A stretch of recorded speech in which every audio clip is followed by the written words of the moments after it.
Continuando con el tema 1.3.3 llamado análisis del efecto de un cero en la respuesta temporal de un sistema de segundo orden.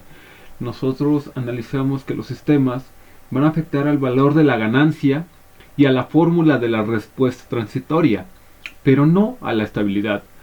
Supongamos, por ejemplo, la función de transferencia siguiente, esta, en donde solamente tenemos el efecto de los ceros, y es precisamente en donde nosotros vamos a estar analizando cuatro casos distintos. Número uno, cuando el valor absoluto de cero es mucho mayor que el valor absoluto real. El segundo caso, cuando el cero está entre dos raíces reales. Tercer caso, si el cero está más cerca del eje imaginario que los polos reales. Y el último caso es cuando el cero pasa al semiplano derecho. Vamos a estar analizando cómo se comportan las gráficas. Y bueno, ya sabemos por temas previos que se va a mantener como acá la ganancia estática del sistema, delta el coeficiente de amortiguamiento, o Wn como la frecuencia natural no amortiguada del sistema.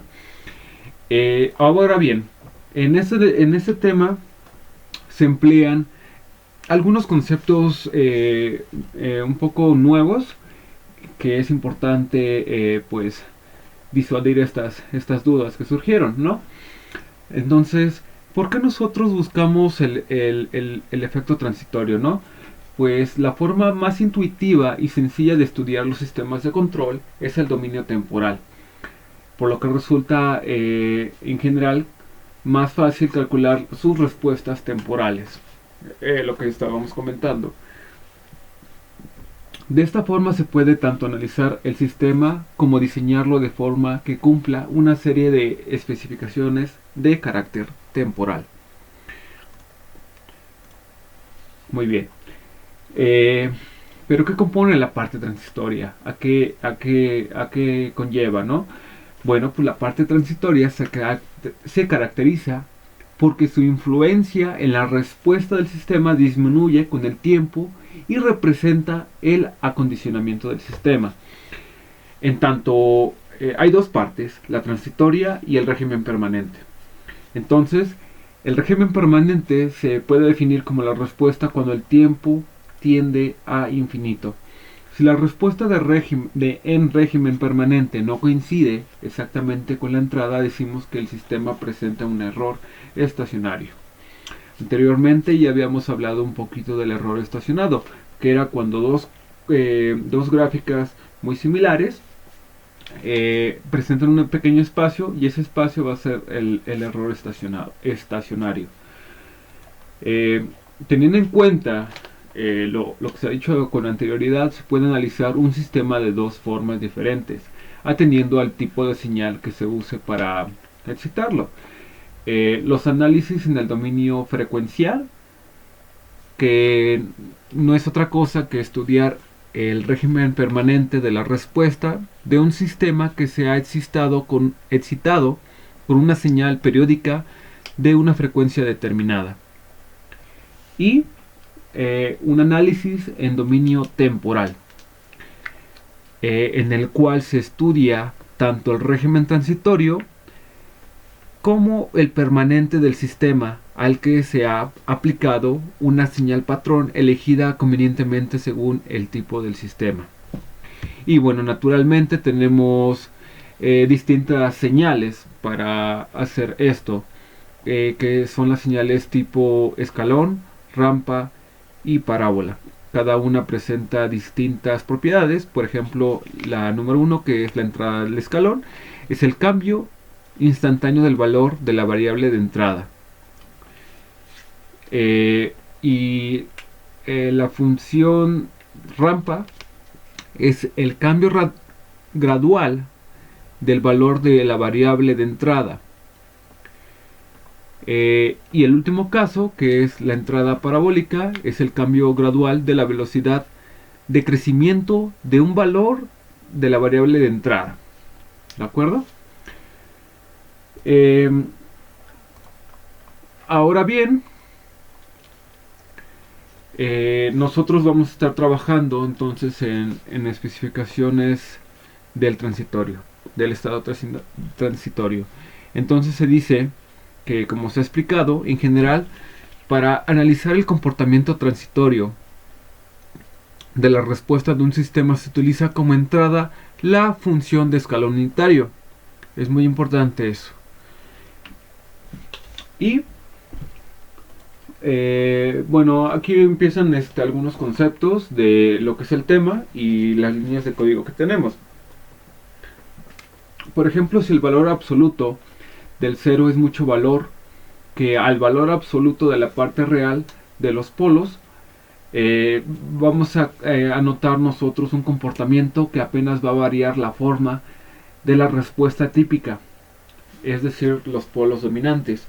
En videos anteriores habíamos visto que bueno, vamos a ver precisamente que este caso se parece mucho a precisamente a un sistema de segundo orden, porque es el tema principal, pero a diferencia, habíamos hablado del caso número 3, en donde son casos subamortiguados. Hay dos tipos de casos donde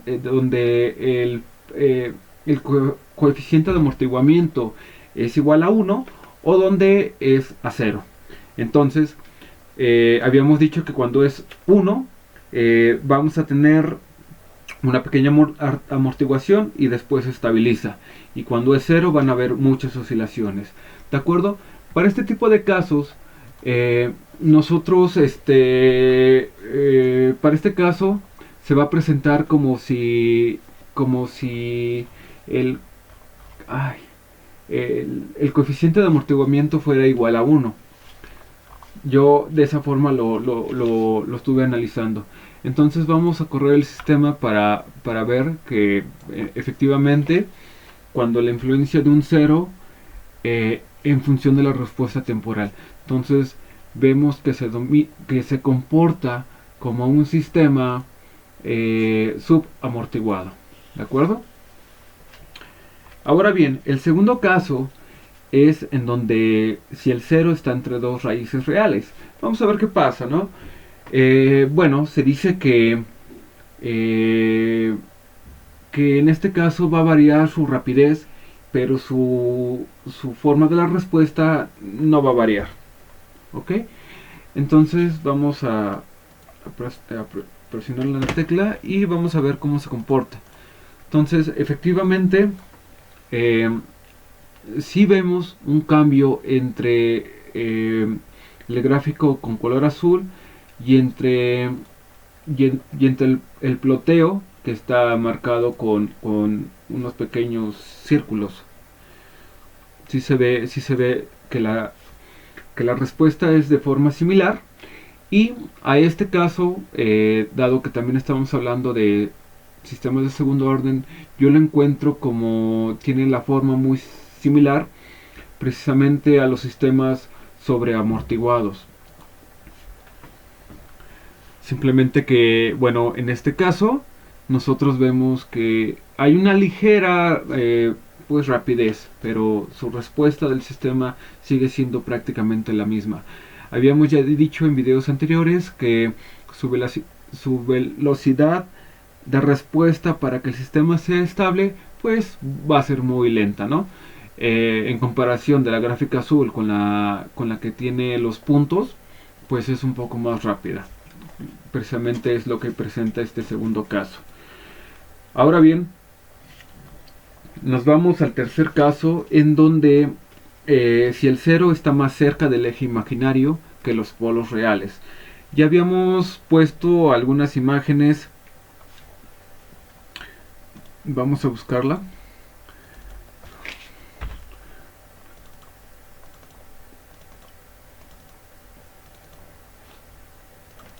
Listo. Tenemos algunas imágenes en donde precisamente si el 0, en este caso, está más cercana de la parte imaginaria que los polos reales, ¿no? Entonces, vamos a ver cómo se comporta ese tipo de sistemas. Se dice que precisamente cuando sucede esta característica, Se aumenta la rapidez de la respuesta, pudiendo rebasar ampliamente su valor de régimen permanente. Como el efecto derivativo es muy grande, aunque el sistema sin el cero no sobrepasara el valor de régimen permanente, el efecto de cero hace que sí sobrepase dicho valor.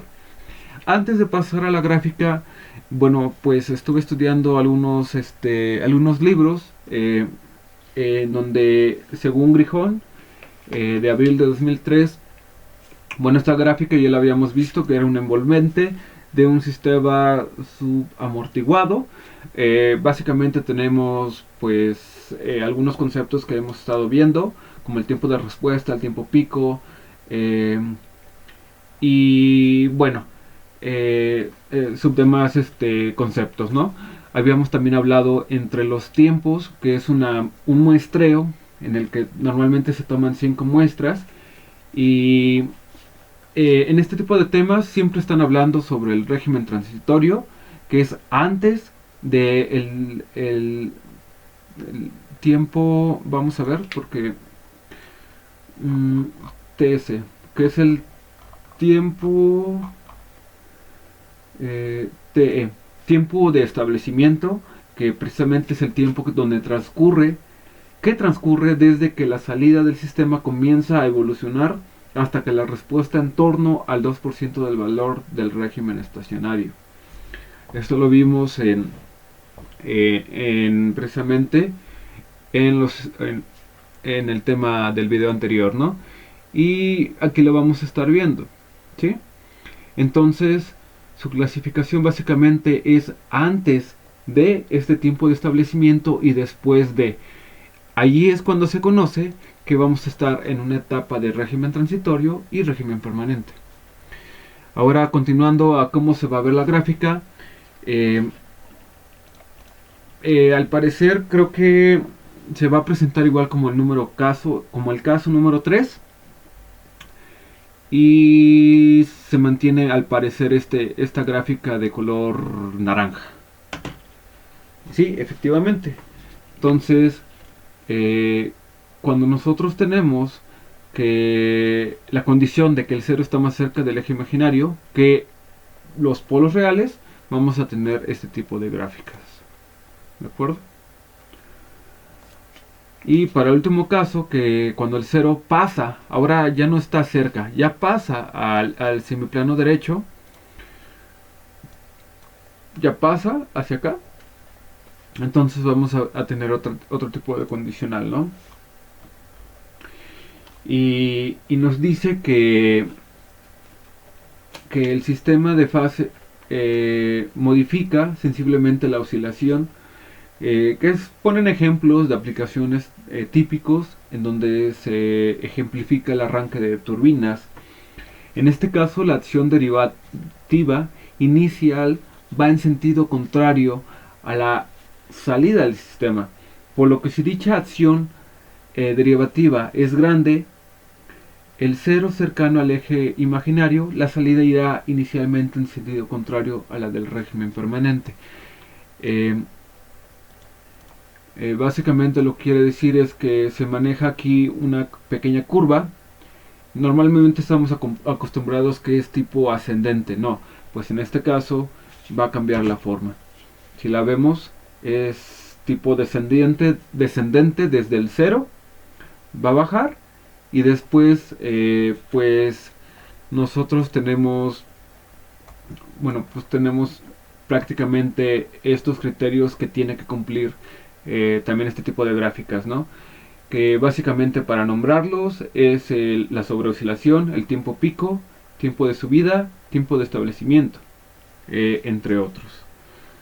Y bueno, en el siguiente video vamos a estar comparando precisamente esta respuesta temporal de sistemas de segundo orden, en donde hay una agregación de ceros, y cómo se ven con esa misma respuesta, pero ahora agregando polos dominantes. Por mi parte es todo por este video.